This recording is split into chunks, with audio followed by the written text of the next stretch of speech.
نجیب الله شینواری سپیکس نه افغانستان سریلانکا نه لوبه بایلو د ورسره د ټورنمنټ نه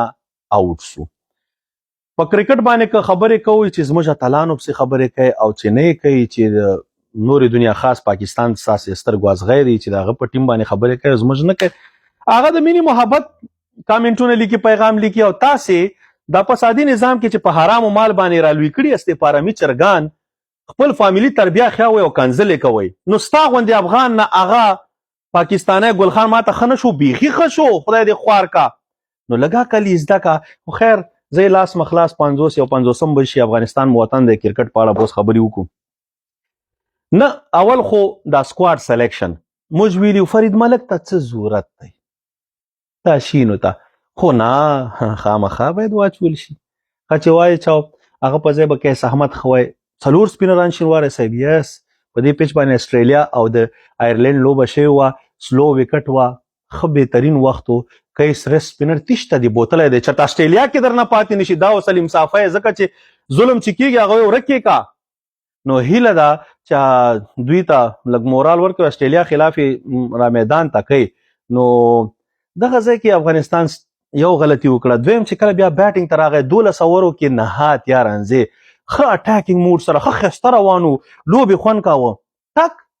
ګلبادین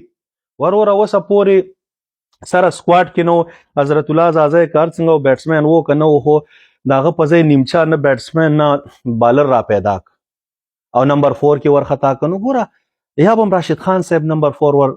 ویشتی وی نمبر 5 رښتیا او یا به م دغه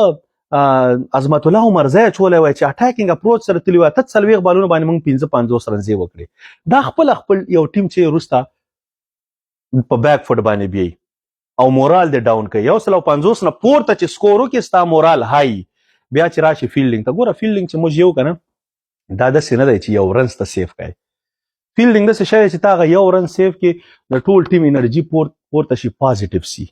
نو دغه د خاطره راشد خان صاحب چې بالینګ ته راغی بریلیانټ اول اوور کې وکټ واخیسته